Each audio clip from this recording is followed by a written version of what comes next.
In a bustling town filled with the hum of trade and the clatter of carts, there lived a wealthy merchant whose success was known far and wide.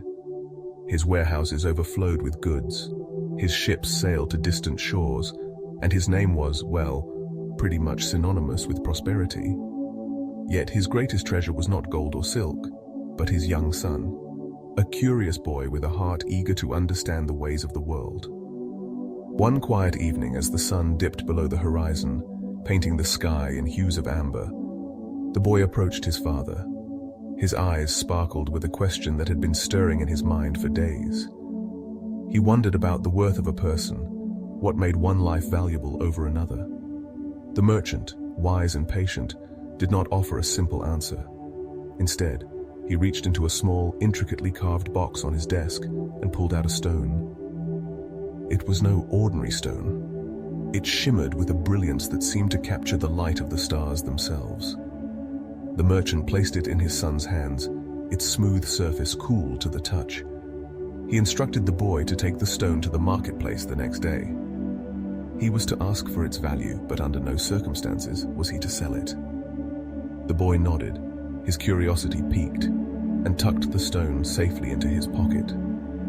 As he drifted to sleep that night, his mind buzzed with anticipation, wondering what the morrow would reveal. At dawn, the marketplace came alive with the energy of traders and buyers. The air was thick with the scent of fresh bread, spices, and livestock. The boy, clutching the stone, wove through the crowd, his heart pounding with purpose. He stopped first at the stall of a potato seller, whose weathered hands were busy stacking sacks of earthy tubers. The boy held out the stone, its radiance catching the sunlight.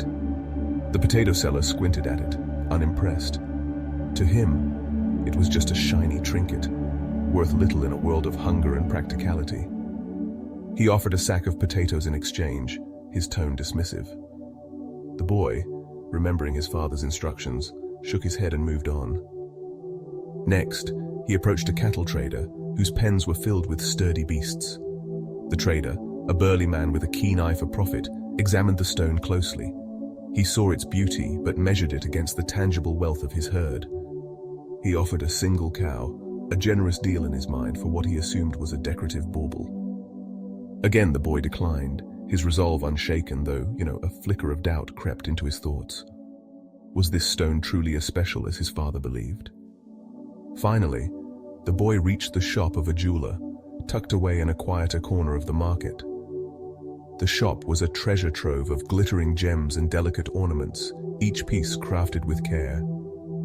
The jeweler, an older man with kind eyes and a deep knowledge of precious stones, welcomed the boy warmly. When the boy revealed the stone, the jeweler's breath caught in his throat.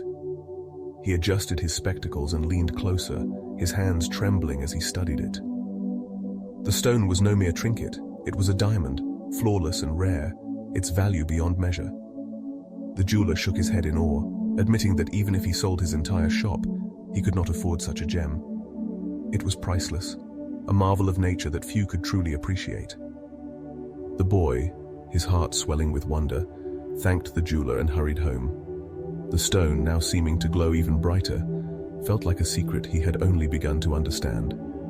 That evening he sat with his father in the warmth of their home, recounting his journey through the marketplace. He described the potato seller's meager offer, the cattle trader's cow, and the jeweler's astonishment. The merchant listened, a quiet smile spreading across his face. Only then did he share the lesson he had hoped his son would uncover. The stone, he explained, was like a person. Its worth depended on who held it and where it was placed. To the potato seller, it was no more valuable than a sack of his wares, for his world was one of simple needs. To the cattle trader, it held more promise, yet still a fraction of its true worth, limited by his perspective. But to the jeweler who understood the rarity of such a gem, it was priceless, beyond the wealth of his trade. So too was the worth of a person. Some would see only the surface, offering little regard. Others might recognize a spark of potential, but fail to grasp its depth. Yet those with true vision, those who saw with wisdom and heart, would know the immeasurable value within. The boy listened, his young mind piecing together the truth. He realized that his own worth was not defined by the fleeting judgments of others. Like the stone, he carried a brilliance that might go unnoticed by some, but would shine brightly for those who truly saw. The merchant, watching his son's expression shift from curiosity to conviction, felt a quiet pride. He knew this moment would stay with the boy, a guiding light for the years ahead. As time passed, the boy grew into a man, carrying the lesson deep within him. He walked through life with confidence, undeterred by those who underestimated him. He sought out the way others overlooked, offering kindness and respect to all, for he knew that every soul held a hidden radiance. The world, in time, began to see him as he saw himself, not as a common stone, but as a gem of rare and enduring value. The lesson here is simple, yet profound. You are a diamond, unique and precious, but not everyone has the vision to recognize your worth. Some will offer you little, seeing only what fits their narrow view. Do not let their words dim your light. Stand firm in your own value, trusting that those who truly matter, those with eyes to see, will know your worth.